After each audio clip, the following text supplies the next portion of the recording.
know, in Jesus, I am super blessed. I am Macarius. Say it every day. Our lesson is entitled, Our Initiative and Listening. At kung kayo po ay bago, tumutunog pa ba? Hindi na. Yan, kung kayo po ay bago sa ating YouTube channel na ang pangalan ay The Master Teacher BS, I encourage you to please watch our videos and don't forget to like, share, and subscribe. Nagsusubscribe po ba kayo mga kapatid? At pakishare nyo na rin po para makatulong sa ating munting channel. Ayan, salamat po. So let's begin. Luke chapter 8 verse 16 hanggang 18 po ang ating reference. It is about the lamp under a jar.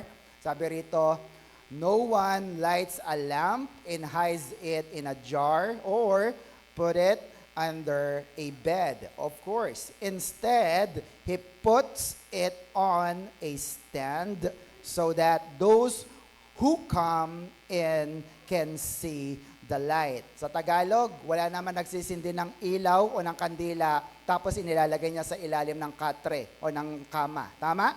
Kundi dapat nasa stand, nasa ibabaw para makita ng mga dumarating. 17, for there is nothing hidden that will be disclosed and nothing concealed that will not be known or brought out into open. Walang nakatago na hindi mahayag at walang anumang bagay na ating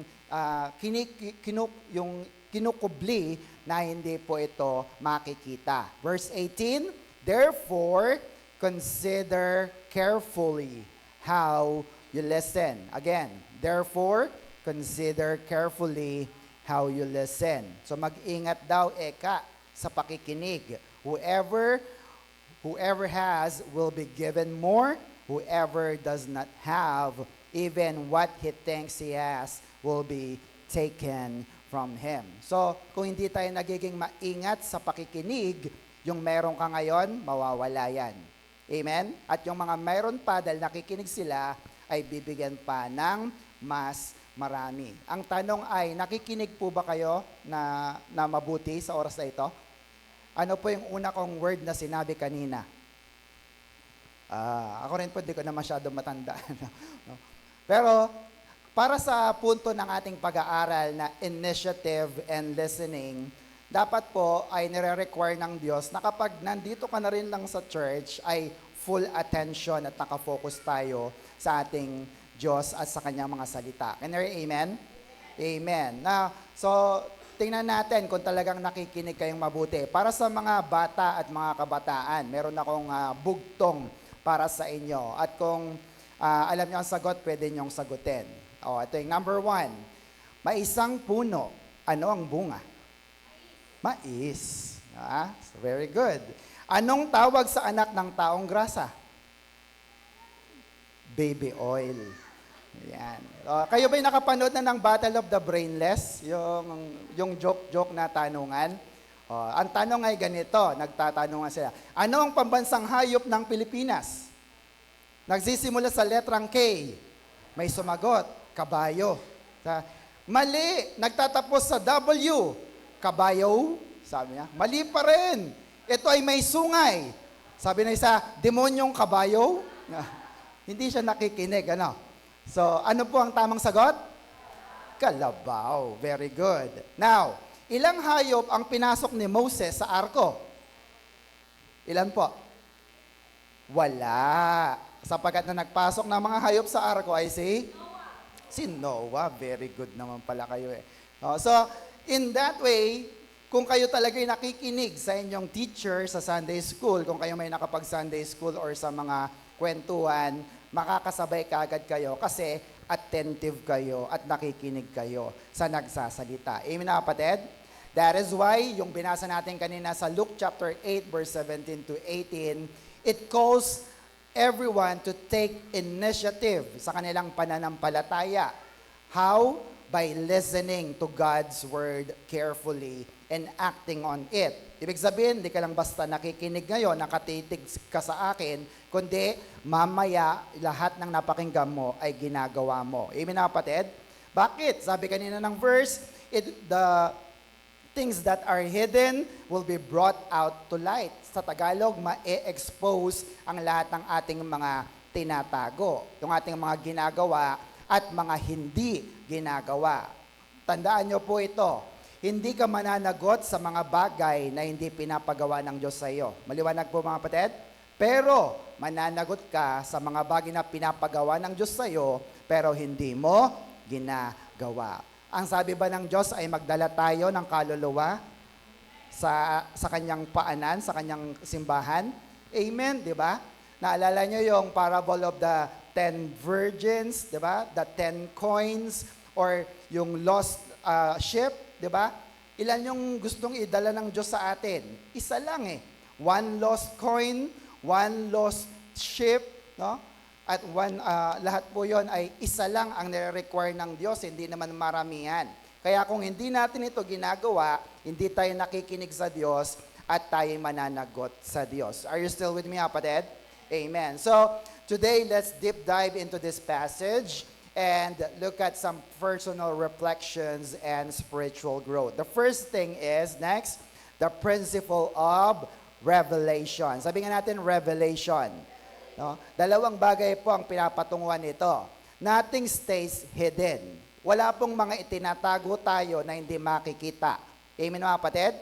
Sa mga mister, yung mga tinatago nyong mga nakasuksok, nakikita ba ni Mrs.? Oo. Di ba?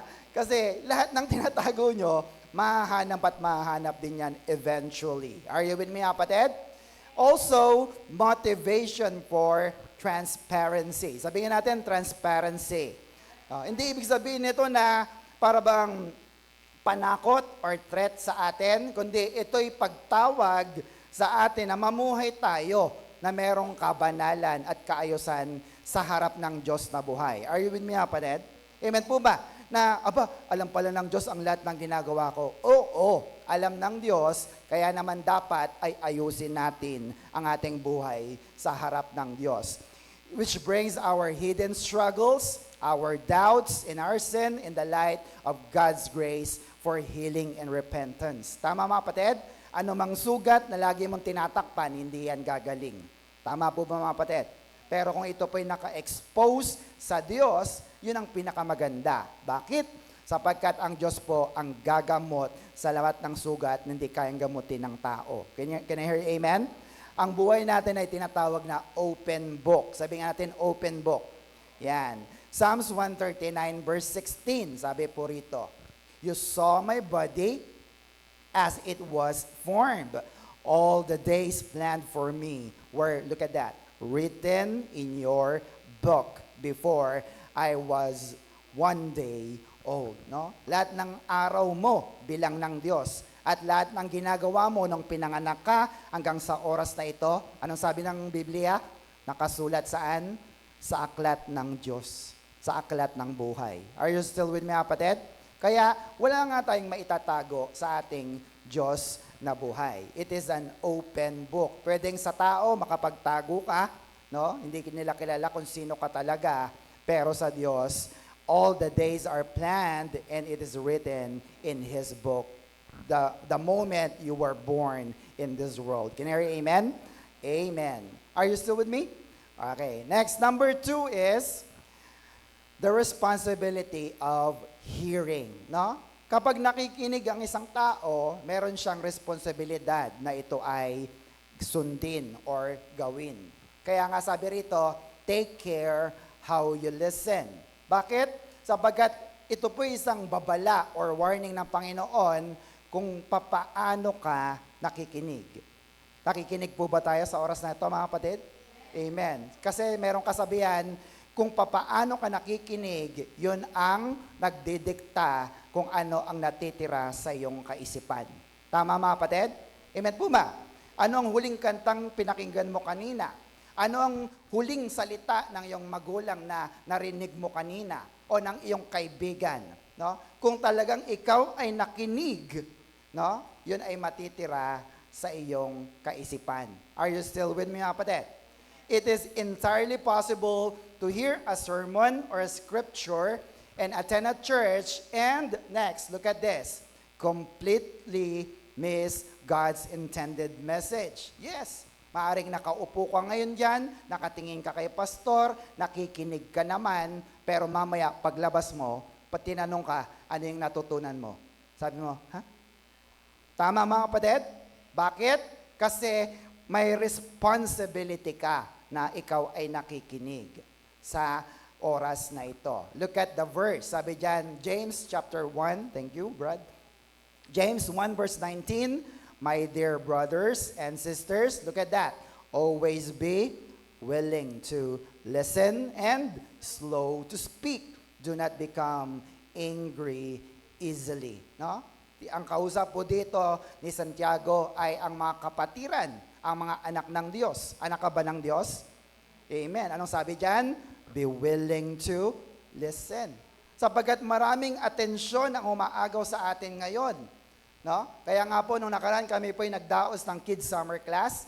Ang mga bata po ay hanggang alas 7 or 7:30, hanggang alas 10 lang.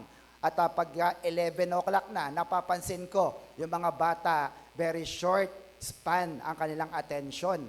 Kaya nagliliwaliw na sila, hindi na masyadong nakikinig, sapagkat sila nga ay bata.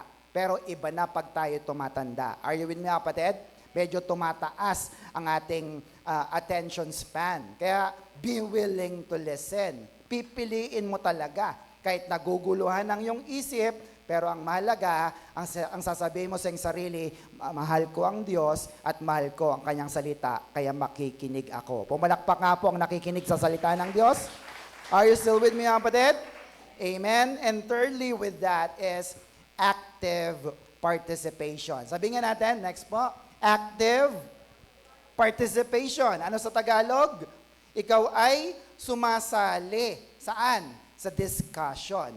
Sa paanong paraan tayo nakakasali sa pagpipreach ni pastor? Sa pamamagitan ng pagsusulat. Sapagkat hindi ko naman kayo pwedeng entertainin na, o sinong may tanong? Sa dami nyong yan, ang dami nyong tanong, baka maubos na ang oras, hindi pa tapos ang sermon. Are you still with me? Pero dahil ikaw ay nagsusulat, ang tawag sa'yo ay good student of the word. Amen po ba mga kapatid?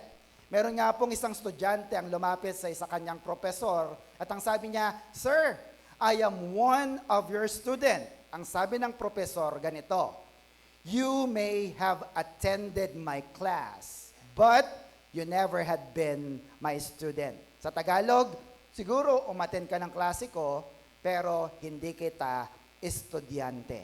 Bakit po kaya? Bakit po kaya, mga kapatid? Siguro ay hindi siya nag-participate. Hindi siya nagtaas ng kamay. Hindi siya nag-recite. Hindi siya nag-show up. Ako po, ang aking nanay ay teacher, elementary teacher, at yun ang lagi niyang sinasabi sa akin, gani, magtaas ka ng kamay, mag-show up ka. Kasi alam niya, bilang teacher, kapag ikaw ay nagpa-participate, matatandaan ka ng nagtuturo. Can you hear amen? Amen po ba? Amen. Kaya dapat ay meron tayong participation. Bakit po, pastor, dapat tayo ay nagpa-participate? Malaking bagay. Matthew 13 verse 19. What is the seed? No? What is the seed that fell by the road? Yung seed po na tinutukoy dyan ay ano? The Word of God.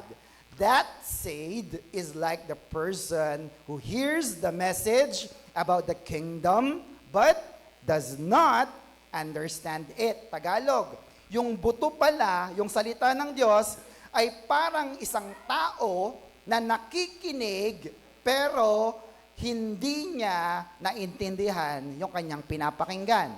Amen po mga kapatid? Bakit? Look at the next line. The evil one. Sino yun? Demonyo. No? The evil one comes and take away what was planted in that person's heart. Huh? Ganun ba yun? Oo. Ever wonder, nagsimba ka, kung ano yung kalagayan mo nung umaga at nung umuwi ka pagdating sa bahay, walang dating. Bakit? Yung napakinggan mo ngayon, nakakaunti na nga lang, ninakaw pa ng demonyo. Are you still with me, kapatid? Kaya mahalagang tayo ay nagsusulat. Bakit? Kahit makalimutan naman ng isip mo, bumabakat naman sa iyong kwaderno, sa iyong notebook ang mga sinusulat at nakikita mo sa screen, ibig sabihin, malaki pa rin ang tsansa na ma-retain ito sa iyong kaisipan. Can you hear amen? Sige, palapakan nga natin ating Diyos na buhay. Are you still with me? Huwag tayong pumayag na ninanakawan tayo ni Satanas. Sino sa inyo ang gustong ninanakawan siya? Ayaw natin. Lalo na ang kayamanan, walang iba kundi ang salita ng Diyos na buhay. Are you still with me, kapatid? Amen. And thirdly, principle is next, the law of spiritual momentum. Sabi nga natin, spiritual momentum. Yan. Thank you. No? Sa buong taon na ito, yun ang ating nilalakaran. Unstoppable momentum. No? Dalawa lamang po yan. Kung wala kang momentum, wala kang mararating. Pero kung may momentum ka naman, malaki ang mangyayari at magiging pagbabago sa iyong buhay. Ang tanong, may momentum ka ba o wala? Hello? Nung January, February, March, April, May, no? Hanggang ngayon, may nagbago na ba sa iyong buhay? O ganun pa rin, the same as usual? Check your momentum. Why? Dalawang bagay. Nandiyan sa baba. Next po. Use it or lose it. No? Yung binigay sa iyo ng Diyos na mga pagpapala, yung mga salita ng Diyos na natutunan mo, pwede yang mawala kung hindi mo ginagamit. Are you still with me? Ever wonder? Matagal ka na nagsisimba sa church na ito, tinuturo lagi ni pastor na ang kaligtasan may kasamang kagalingan, pero ngayon, talunan ka pa rin at lagi mo kinikimkim ang iyong sakit. Bakit? Kasi hindi mo ito ginagamit. Anong mga verses ang nagsasabing ikaw ay magaling na? Meron ba kayong alam? Kaya pala. Use it or lose it. Or, next is, use it and have spiritual growth. Yun yung may initiative sa salita ng Diyos. Yun yung nag-a-apply. Yun yung nagpa-practice ng salita ng Diyos, kaya siya ay nag-grow. Siya ay lumalago. Amen po mga kapatid? Amen po ba? Lagi kong sinasabi sa mga care leaders natin, no? Hindi porke kayo nandyan sa posisyon na yan, ay mananatili kayo. Bakit? May prinsipyo ang Diyos. May mga nauuna na nauhuli, at yung mga nauhuli ay, do you believe that mga kapatid? Yes. Tandaan nyo po yan. Kaya dapat po, lagi kang nag-i-improve, lagi kang lumalago sa iyong pananampalataya, kasi darating ang araw, pag ayaw mo nang mag-aral, ayaw mo nang matuto, ayaw mo nang lumago, mauunahan ka ng mga baguhan. Amen po mga kapatid? Amen po ba? Sapagkat ang pag-aaral ay continuous. Sabi nga ni Albert Einstein, wala dyan if you stop learning, you start dying. Amen na kapatid? Ayaw matuto, yan ang ikakapahamak mo sa iyong buhay. Are you still with me? Amen. Next po is, be a careful listener. Sabi nga natin, careful listener. No? Maingat. Sapagkat sa panahon natin ngayon, sino sa inyo ang aamin na masyado siyang sampalataya sa mga influencers sa social media? Meron ba rito? Meron po mga kapatid? O, yung iba naman, nanonood lang for entertainment. No? Pero hindi nyo ba alam, habang pinapanood nyo yan, may pumapasok pa rin sa inyong kaisipan.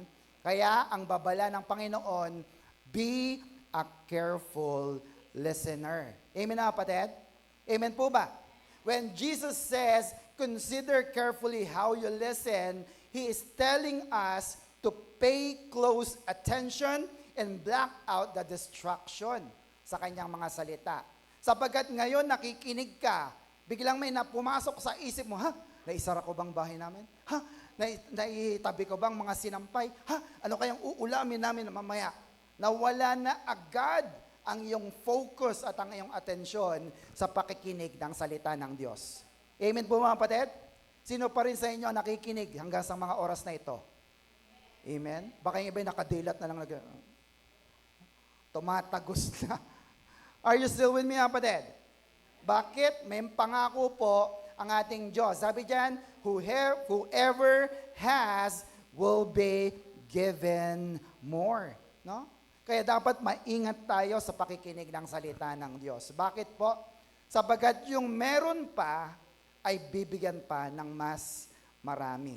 Are you with me, kapatid? Kaya sabi ko, may nahuunang nahuhuli.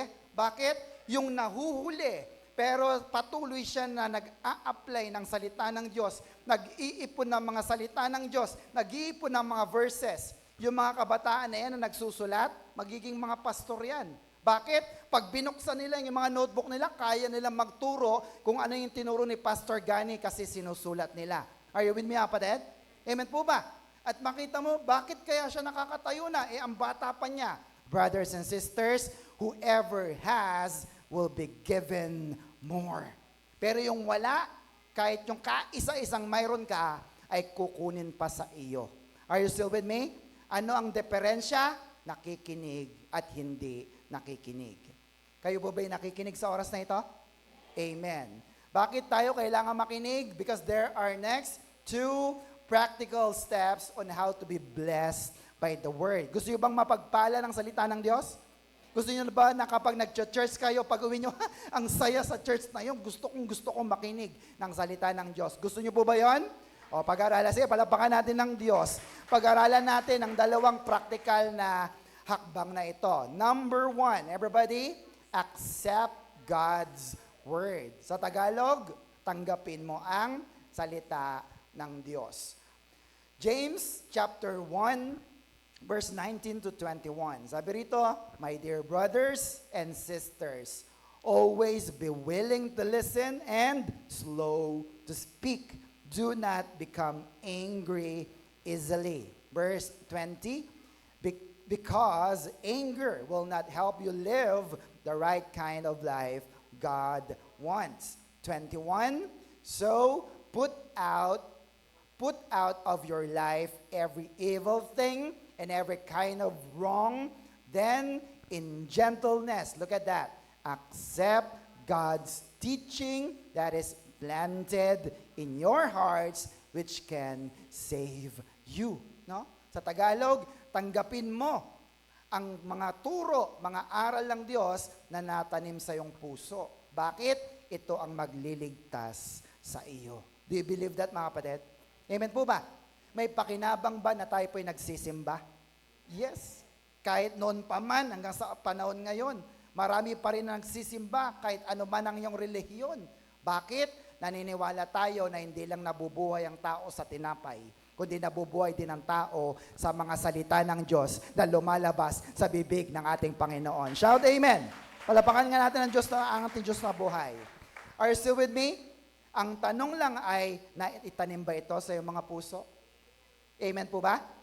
Paano mo malalaman, pastor, na natanim sa aking puso kung ito ay tumutubo? At hindi lang tumutubo, kundi ito ay namumunga pa. Are you still with me, kapatid? Amen. Look at this. Sabi dito, next. May 2 taong nagsimba at sabi rito, one person gets blessed, napagpala siya by the word, and the other person says he didn't get anything out of it. No? May 2 taong nagsimba. Yung isa, sabi niya, blessed na blessed ako sa preaching ni pastor. Yun namang isa, hindi nga ako na-bless eh. Bakit po kaya? Bakit po, mga kapatid? Kasi hindi siya nakikinig ng ano? Ng salita ng Diyos. Pakikalabit ang katabi. Makinig tayo. And definitely, ang tinitingnan ng Diyos dyan ay yung right attitude. Sabihin natin, right attitude. Saan? Towards listening the Word of God. So today, let me share with you the right attitude in accepting God's Word. Letter A. Ano po yan? Next po, letter A. Be ready. Sabi nga natin, be ready. Handa ka ba ngayon na makinig ng salita ng Diyos? O kung ano-ano pa rin ang ginagawa mo? No? Brothers and sisters, be ready. Yan. James chapter 1 verse 19. My dear brothers and sisters, always be willing to listen and slow to speak. Do not become angry easily. No? Be willing. Ang Greek word ng salitang willing ay, or quick is takos. No? It means prompt or ready. No? Pag sinabi mo na willing ka, quick to listen, ikaw ay ready na makinig ng salita ng Diyos. Amen po mga kapatid. Amen. Next, letter B. Next.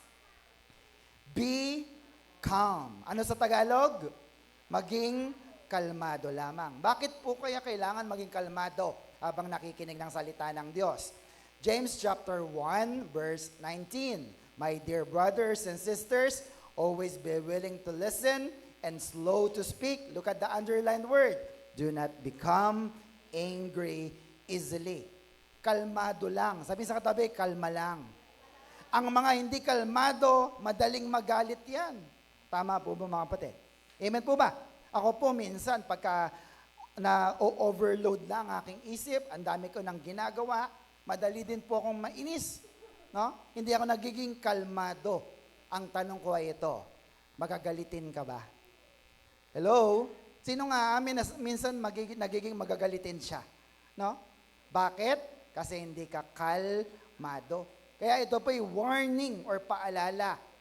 Kasabagat wala pong exempted. Ha? Sabi sa katabi, walang exempted. Mapapastor ka man, mapaleader ka man, o member ka, ito ay para sa ating lahat. Sabi ni Santiago, do not become angry easily. Hindi niya sinabing huwag kang magalit. Ang sabi niya, huwag kang bigla-bigla na lang na nagagalit. Are you still with me, kapatid? Sabi na ba, ang tagal naman ng pastor na itong mag-preach, marami pa akong gagawin. Aba, nagalit siya. Kaya ano nangyari? Hindi niya natatanggap ang salita ng Diyos na buhay. Are you still with me? It's very easy. Letter C. Next. B. Next po. Clean. No? Sa Tagalog ay maging malinis. No? Mahalaga ba na tayo malinis pag nakikinig ng salita ng Diyos? Yes. Verse 21. Next. So put out of your life every evil thing and every kind of wrong. Then, in gentleness, accept God's teaching that is planted in your hearts, which can save you. No? Alisin mo raw, put out of your life, ano daw? Everything evil, masama, everything kind of wrong. Ikaw ba'y nakakagawa ng masama? Nakakagawa ba kayo ng mali? Nakakaisip pa ba kayo ng medyo hindi maganda? Amen po ba? Amen. Totoo po yan. Sapagkat ang unang binago sa atin ng Diyos ay ang ating born again spirit. Ano ang unti-unti niya pang binabago? Ang ating soul part.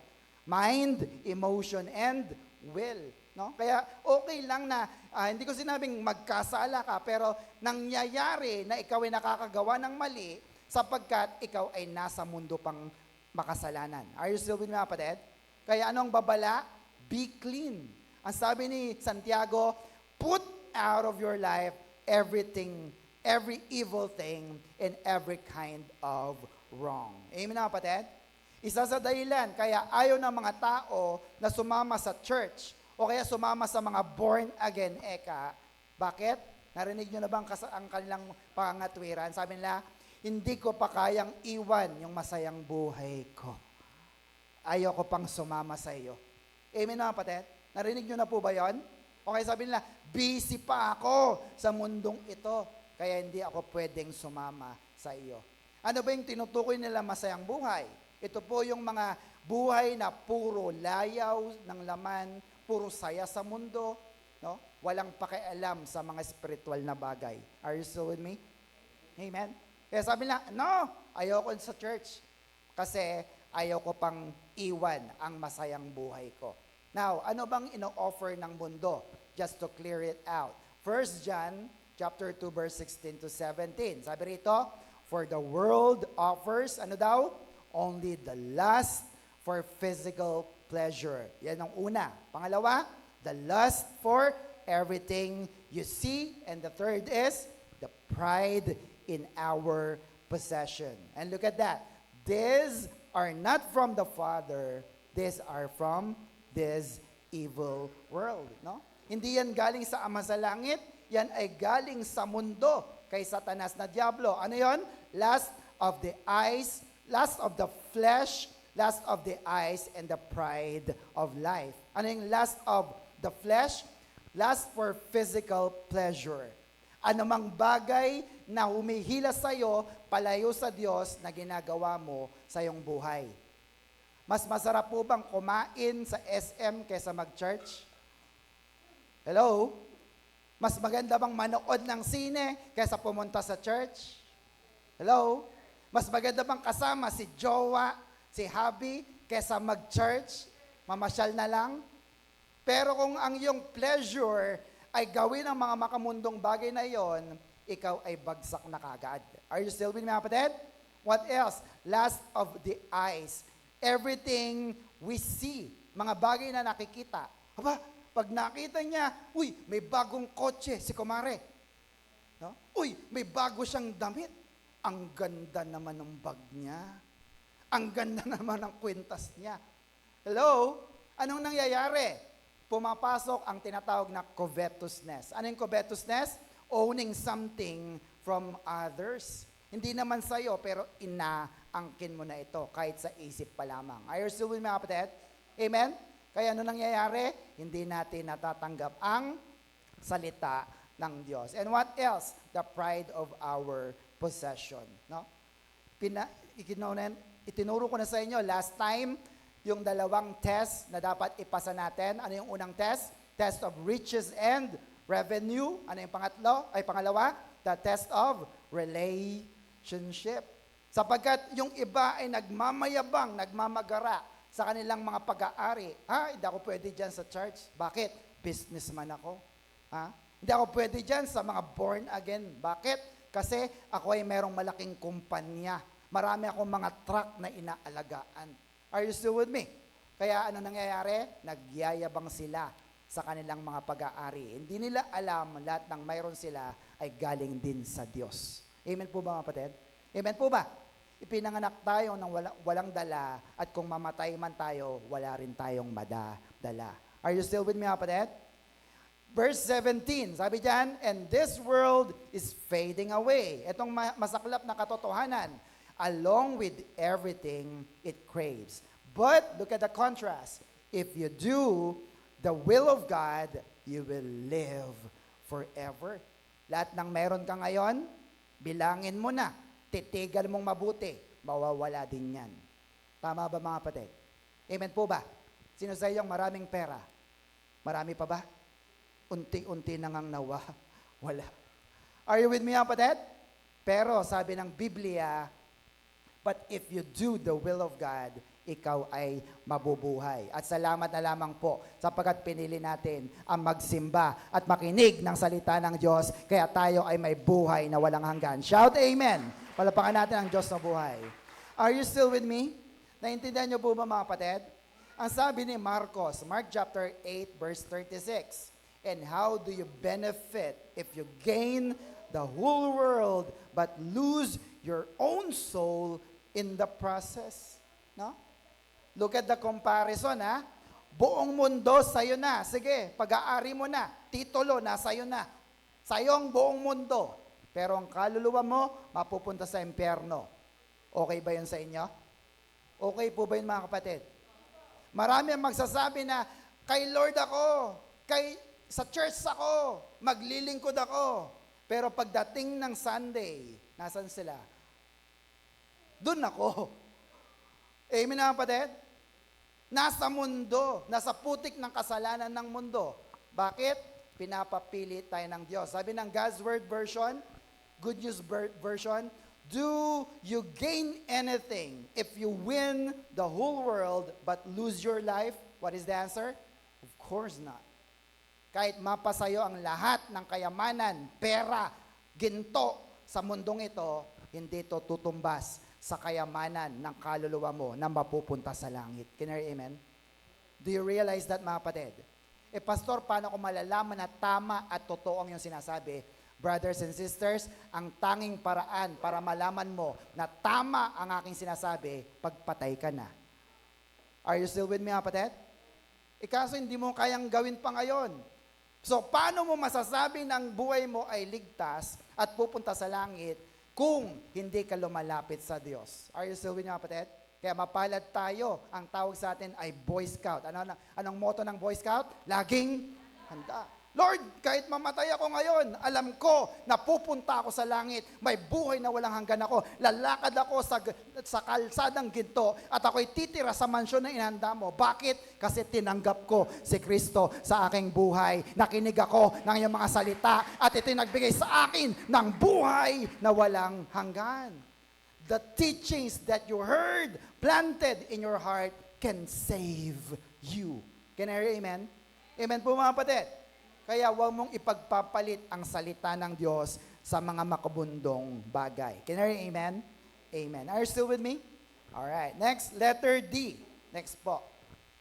Letter D, right attitude is be humble. Ano sa Tagalog? Maging mapagpakumbaba.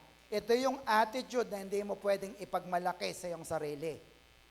Dapat ito ay sinasabi ng ibang tao sa iyo. Tama mga kapatid? Kasi the moment na sinabi mong, humble ako eh. Anong tawag sa'yo? Mayabang. Tama mga kapatid? Nagbubuhat ka na ng sarili mong bangko. Are you still with me?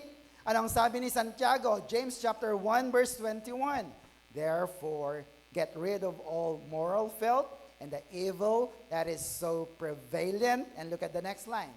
And humbly accept the word planted in you, which can save you. No? How do we accept the word of God? Humbly accept it. No? Kailangan natin ng humility sa Diyos dahil kung wala tayong humility, hindi tayo makakausad sa next step ng ating pong pag-aaralan ngayon. Bakit? Look at this. Obedience to God begins with, everybody, humility. Do you believe this? Naniniwala po ba kayo rito? Na? Ang pagsunod pala sa Diyos ay nagsisimula kung meron kang pusong mapagpakumbaba. Bakit? Aaminin mo sa iyong sarili, hiwalay sa Diyos, wala kang magagawa. Tama ba mga kapatid? Amen po ba? Naniniwala ka ba na lahat ng meron ka ay galing sa Diyos? Amen? Kaya kung ano man ang mawala sa iyo, kayang ibalik ng Diyos, basta inuna mo siya. Amen mga kapatid? Ito'y pagpapakumbaba. At sinasabi mo, Diyos, aking Ama na may ari ng lahat ng bagay, langit man at lupa, ako ay sasamba sa iyo. Ako ay magkikinig sa iyo mga salita dahil naniniwala ko, ikaw ang source ng lahat ng pagpapala. Can you hear amen? Amen po ba?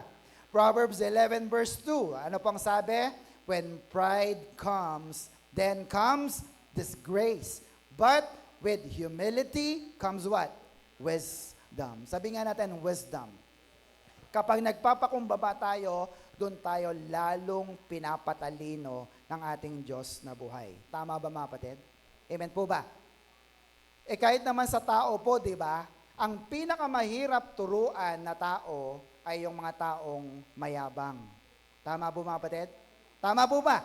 Yung marami ng alam. Bakit? Pag tinuruan mo yan, mag-aaway pa kayo. Tama ba mga kapatid? Bakit? Kasi wala siyang humility. Laging magmamatigas yan. Kukontra yan lagi sa sinasabi mo. Kasi. So, wala ring mangyayari. Pero tinan mo yung pangako ng Diyos.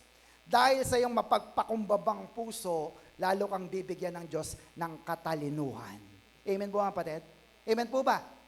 Only to find out na lahat pala ng pagpapala na mayroon ka ay galing din sa Diyos. At kapag inako mo sa iyong sarili na Diyos, lahat ng mayroon ako, ibibigay ko sa iyo, alam ko na ibabalik mo rin ito sa akin. Ibig sabihin lamang noon, mas pinapatalino ka ng Diyos kasi hindi mo hinahabol ang pagpapala. Ang hinahabol mo ay yung nagbibigay ng pagpapala. Walang iba, kundi ang ating Diyos na buhay. Shout amen! Are you still with me? Tatanungin ko kayo sa mga matatalino. Anong pipiliin mo? 1,000,000, tasan na natin, 1,000,000,000 na piso o kagalingan sa iyong matinding sakit? Talaga? Totoo ba yan? Not unless pinapatalino ka ng Diyos para piliin ang bagay na mas mahalaga. Amen na kapatid? Buong mundo o umaten muna ng church. So, pwede nating isarang mga tindahan kahit buong araw ng linggo. You get that, mga kapatid? It depends on the wisdom. Sabi nga natin, wisdom. No? Ever wonder bakit may mga tao na iniiwan ang kabuhayan ng trabaho, naglilingkod sa Diyos? Wisdom. Inihalintulad sa isang parabola na mayroong isang mama na nakahanap ng ginto sa kanyang lupain. Anong kanyang ginawa? Ibinenta ang lahat ng meron siya, binili niya ang buong bukirin. Bakit niya binili ang buong bukirin? Kasi doon sa lupa na yon may malaking tipak ng ginto. Amen, mga kapatid? Pinagpapalit mo ang lahat ng meron ka sa mundong ito, kapalit ang mas mahalagang kayamanan. Ito ay walang iba, kundi ang buhay na walang hanggan sa Diyos. Shout Amen! Are you still with me? Palapakan natin ng Panginoon. And the one who fails to carefully consider what they hear will lose even what they think they have. No? Yung mga hindi nakikinig, yung akala mo ang gagaling, ang yayaman, ang rarangyanan ng buhay, mawawala yan. Sabi sa katabi, mawawala yan. Kung hindi ka nakikinig ng salita ng Diyos. Bakit po kaya? Matthew 7 verse 26 to 27. Look at this. But everyone who hears this word of mine and does not put them into practice. Nakinig, hindi sumunod. Look at what happened. Is like what? A foolish man who built his house on the sand. Familiar kayo? Yung mama na nagtayo ng bahay saan? Sa buhangin. 27. The rain came down, streams rose, bumaha, and the winds blew, no? And beat against the house. And what happened to the house? It fell with a great crash. No? Dumating ang hangin, ang baha, no? Hinampas ang bahay, bumagsak ng matindi ang bahay. Sayang ang investment. Are you with me, mga kapatid? Amen po, mga kapatid. Kaya anong payo sa atin ng Diyos? Next, build your house upon the rock. Sino yung rock na yon? Ang Diyos at ang kanyang mga salita. Can you hear amen? Amen po ba? Pinapatalino ka ng Diyos. Itataya mo na rin lang ang iyong buhay at ang iyong kabuhayan, doon ka na sa sigurado. Saan? Sa buhangin ba? O sa bato na matibay? Sand or rock? Rock. Sapagkat ang matibay na batong ito, hindi ka kailanman itutumba. Can you hear amen? Hindi ka iiwan, hindi ka pababayaan. Are you still with me? I made a research, nasa Middle East po pala, no? Ako, kagaya ko, nag-Saudi po kami.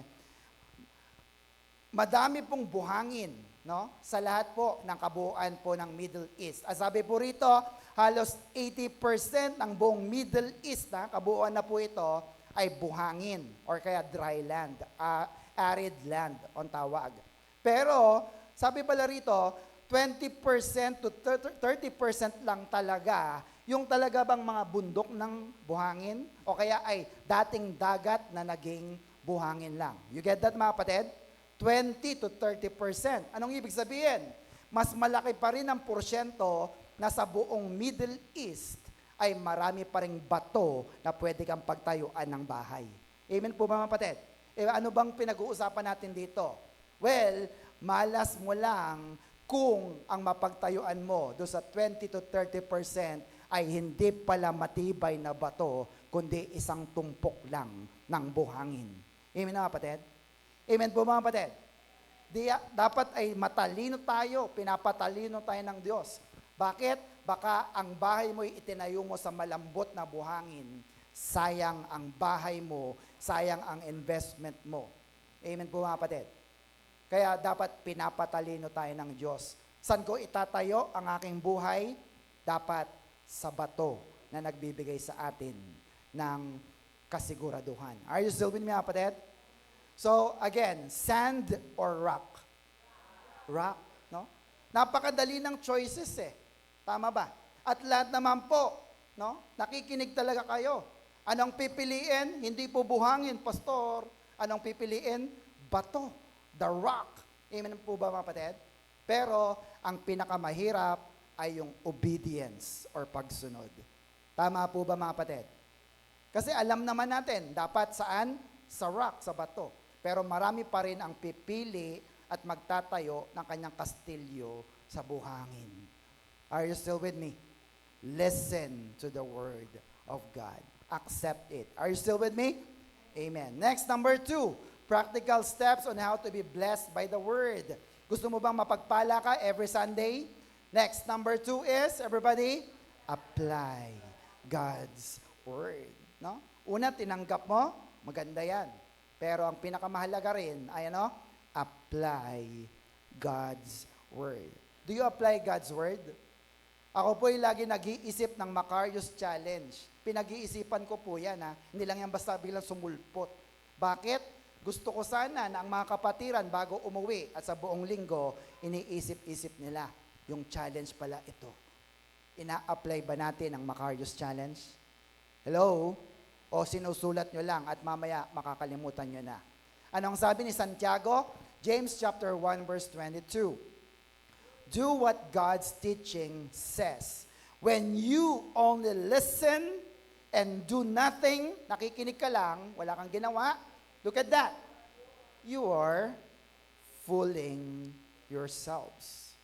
Wala kang ibang niloloko, kundi ang iyong sarili.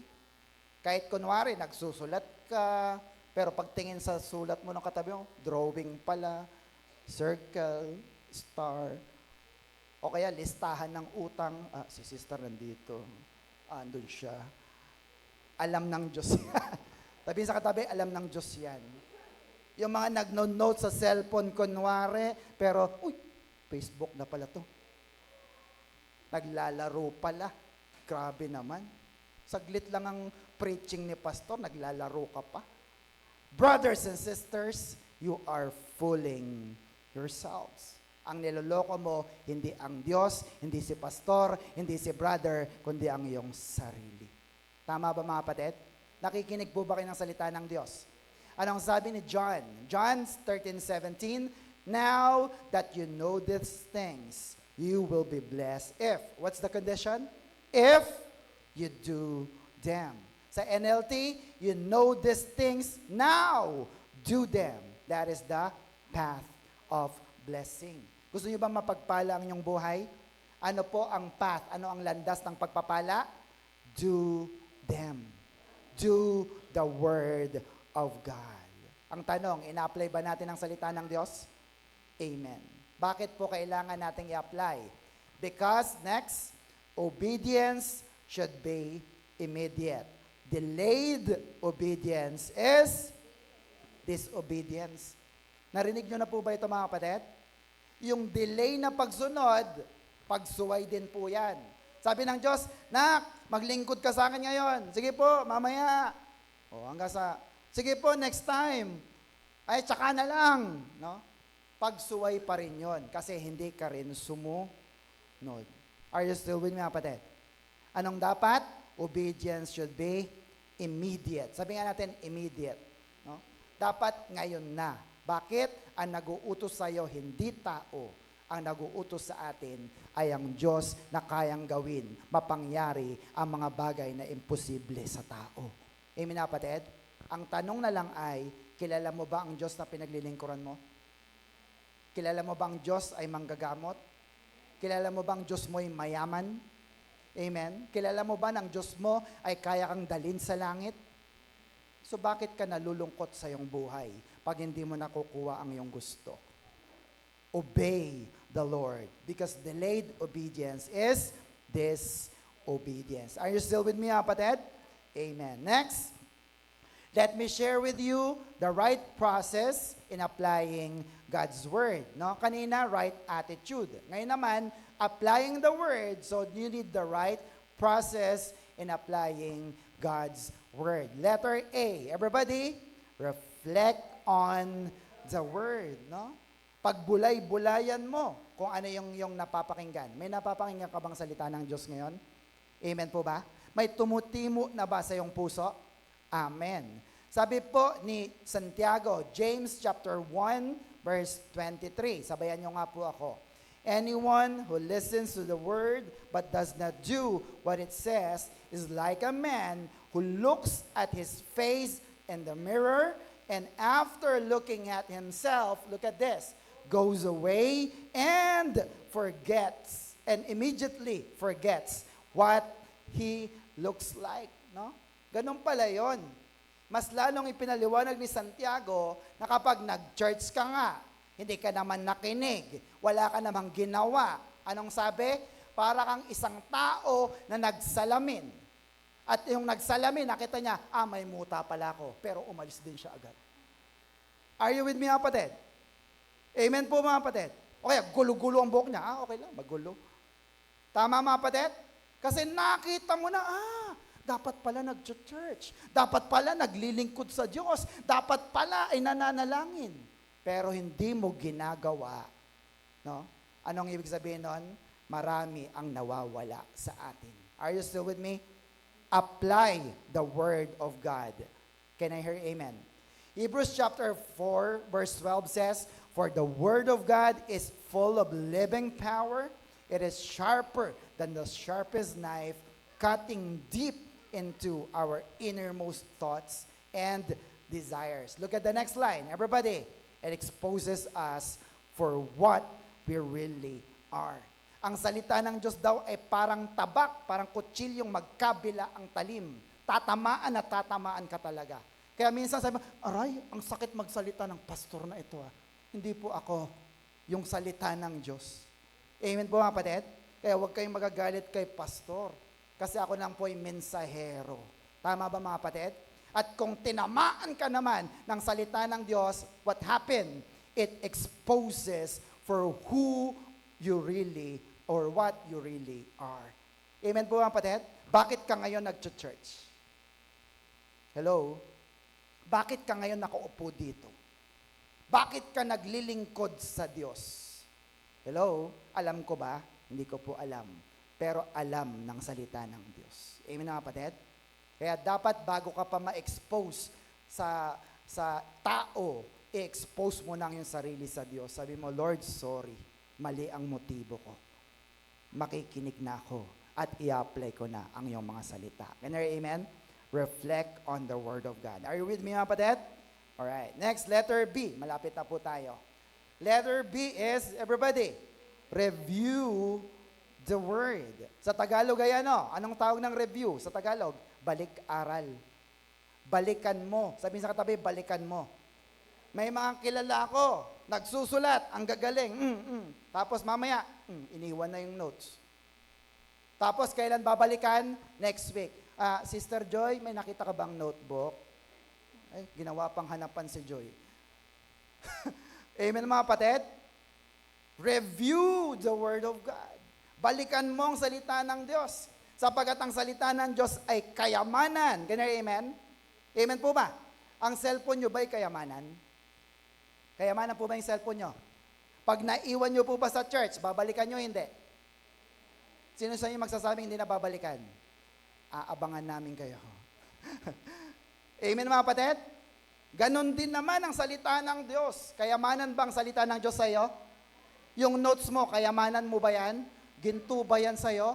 Pag naiwan mo sa church, balikan mo rin. Sabi sa katabi, balikan mo rin. Review the Word of God. Can you hear amen? James chapter 1 verse 25. Look at this. But the man who looks intently into the perfect law that gives freedom and continues to do this. No?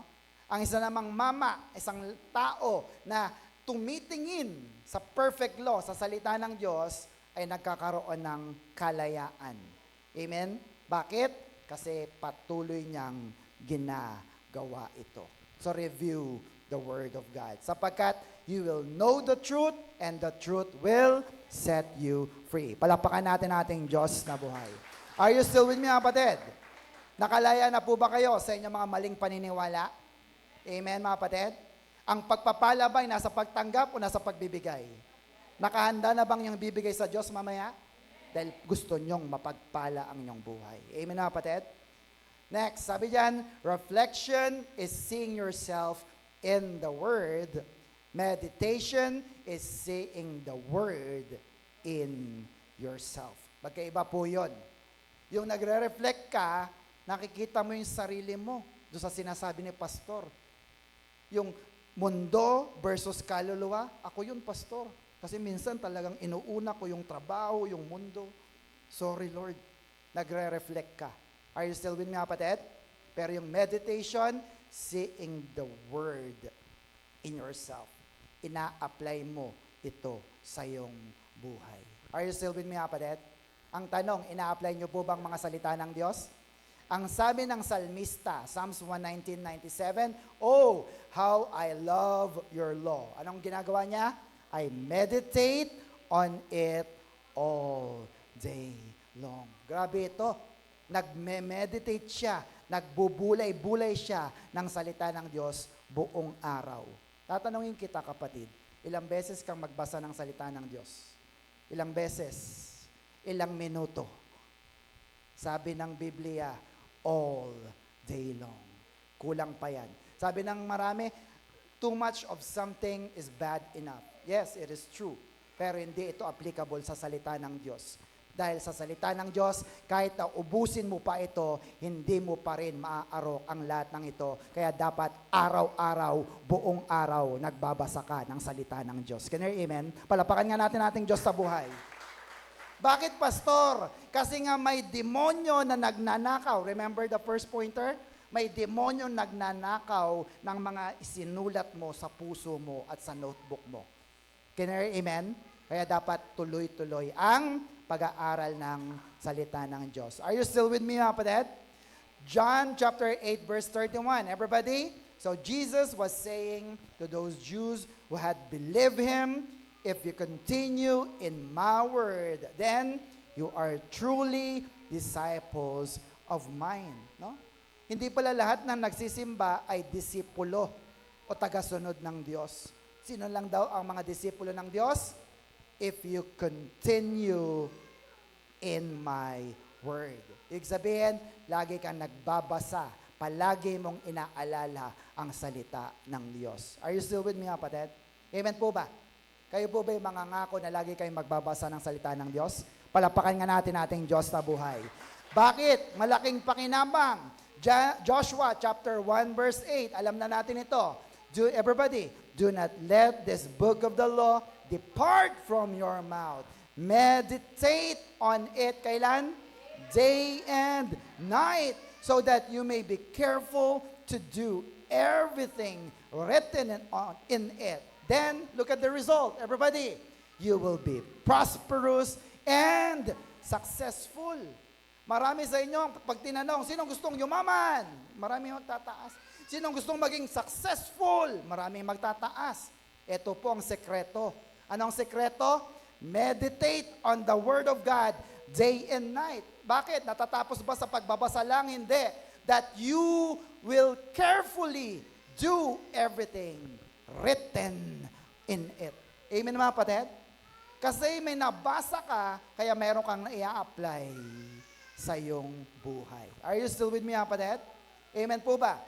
So, anong dapat nating gawin? Next po, hear and obey. Sabihin nga natin, hear. Sabihin po natin, hear and obey. No? In between hearing and obeying is what? Ano nasa gitna niya? Meditation. Oo. Meron kang napakinggan, pero hindi mo kagad ito masusunod. Tama ba, mga kapatid? Sa gitna nun ay ano? Ang tinatawag, letter M, meditation. Are you with me, mga kapatid? Amen po ba? Kaya nga po meron tinatawag po sa mga pulis na premeditated crime. Ano po yung ibig sabihin nun? Lagi niya kasing iniisip-isip, sasaksakin ko to eh. Sasaksakin ko. Ayan na, maya't maya, nasaksak na niya. Kasi meditated. Are you with me, kapatid?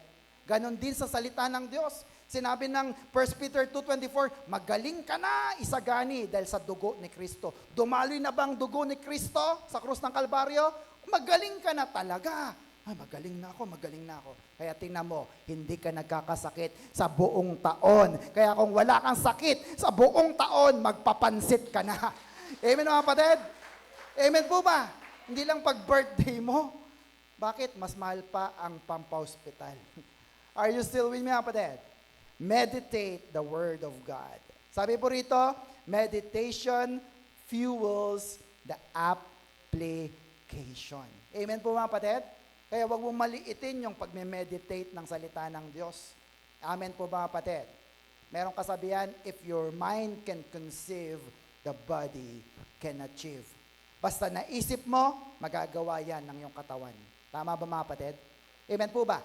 Sino sa inyo ngayon na nag-iisip, pag uwi ko kakain akong sinigang? Meron ba rito? O, tinan nyo, mamaya, o-order ka na ng sinigang, o mamaya, nagtatadtad ka na ng sampalok, no? Para gagawa ka ng sinigang. Tama ba mga kapatid? Amen po ba? Why? Meditation fuels application. Are you learning so far? Amen. And finally, lastly, ay salamat. Dito na po tayo magtatapos. Letter C is, everybody, the right process? Remember the word. Sa Tagalog, alalahanin mo. Kahit makalimutan mo, alalahanin mo pa rin. Bakit? Napakahalaga po na inaalala mo ang salita ng Diyos. Tama ba mga kapatid? Bakit? Pag nagpe-pray ka ba, gumagamit ka ng mga verses? Amen? Dahil ba makakalimutin ng Diyos? Hindi. Sino makakalimutin? Ikaw. Are you with me, kapatid? Kaya pag naalala mo, Lord, sabi mo may magandang buhay ako. Sabi mo, ibibigay mo ang lahat ng aking pangangailangan. Hindi mo pinapaalalahanan ng Diyos.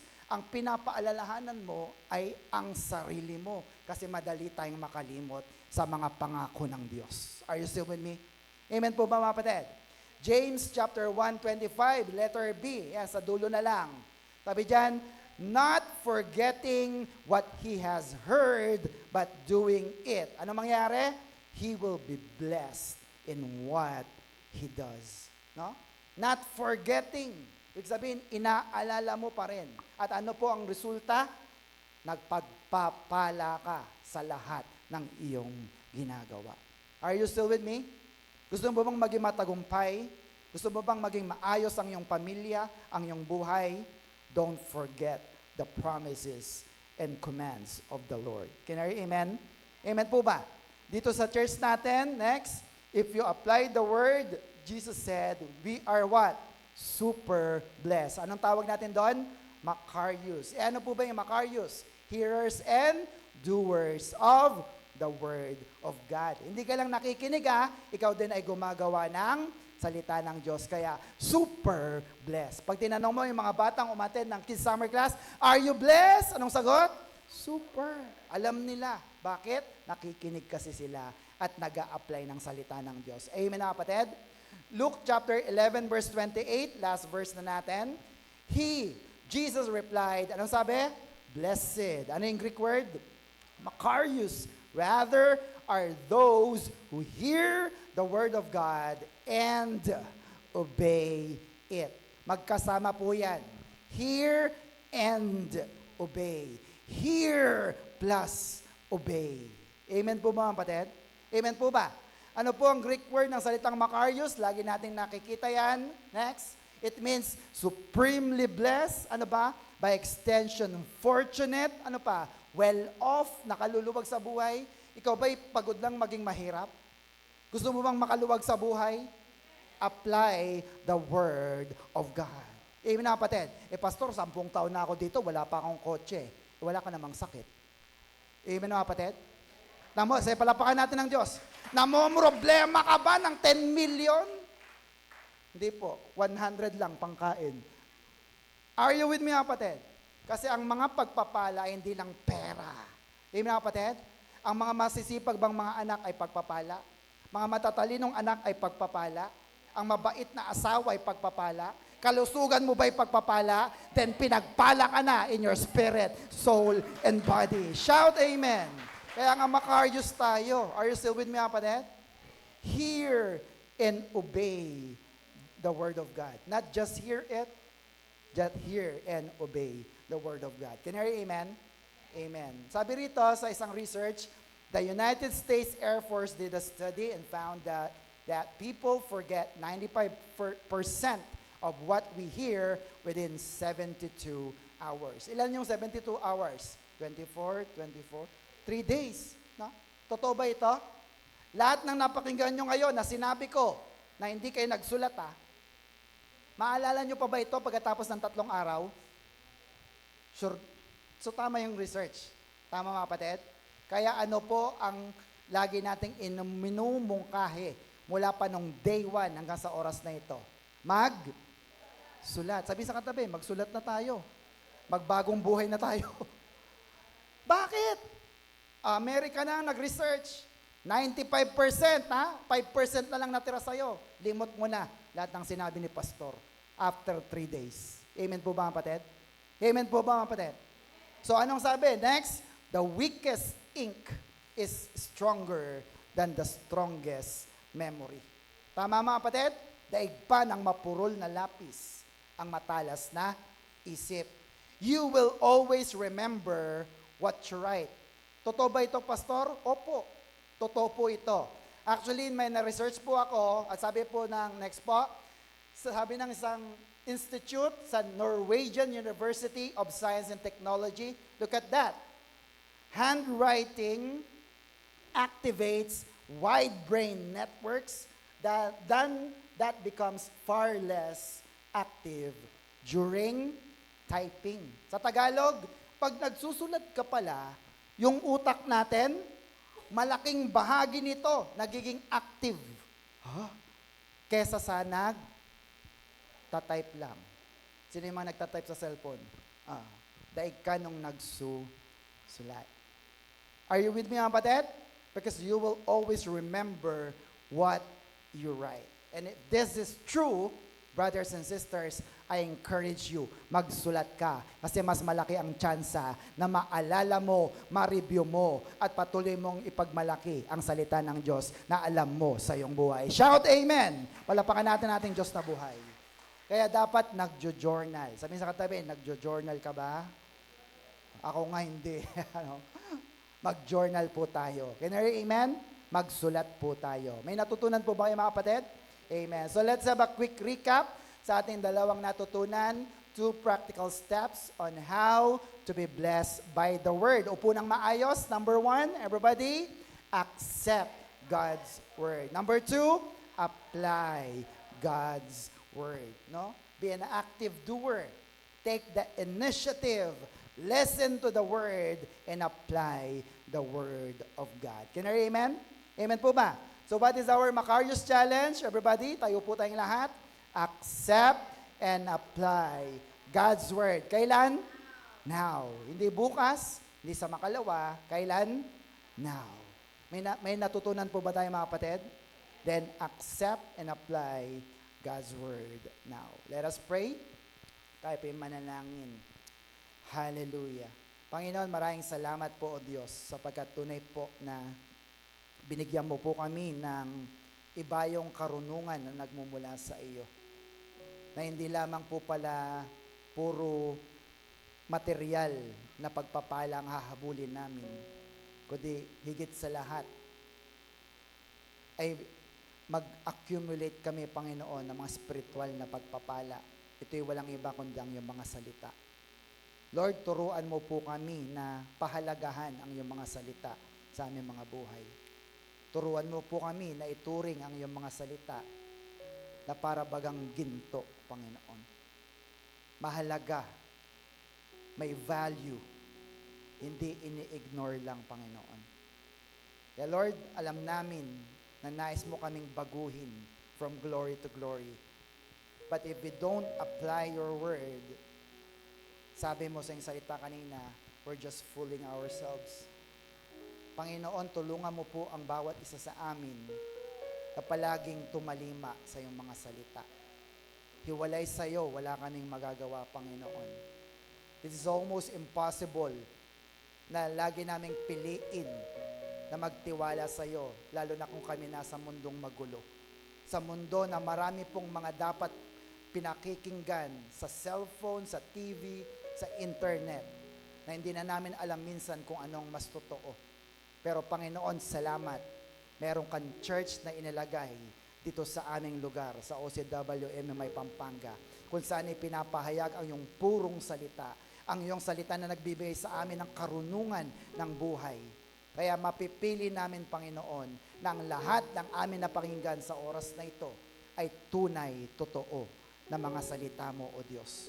Kaya Lord, dalangin namin lahat ng aming mga naisulat, lahat ng aming mga napakinggan, tulungan mo po kaming may apply ito sa aming mga buhay. Salamat po, Ama, sapagkat may pangako ka na kapag natanim ang iyong mga salita sa aming puso, sa pinakamatabang bahagi ng aming buhay, we will earn 100-folds. You will bless us more than we could imagine, Lord God.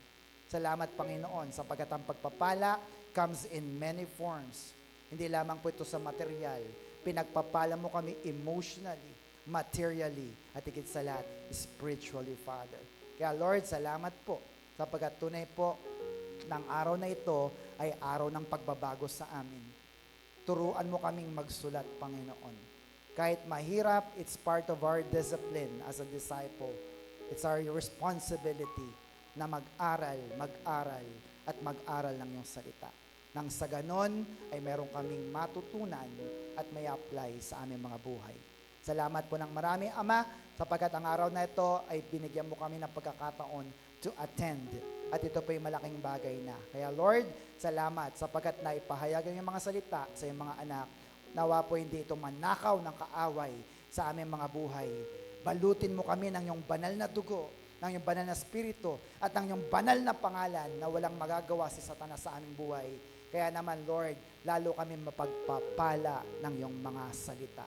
Salamat po ng marami, O Diyos, at patuloy po na yung binabalik ang pinakamataas na papuri, pasasalamat at pagsamba sa pangalan ng aming Panginoong Hesus. Lahat na nagmamahal sa salita ng Diyos ay magsabi ng Amen and Amen. Palapakan po natin ating Diyos na buhay. Are you blessed? Super blessed. Ano po ulit ang ating Macarius Challenge? Everybody? Accept and apply God's Word. Kailan? Now. To God be all the glory. Hallelujah.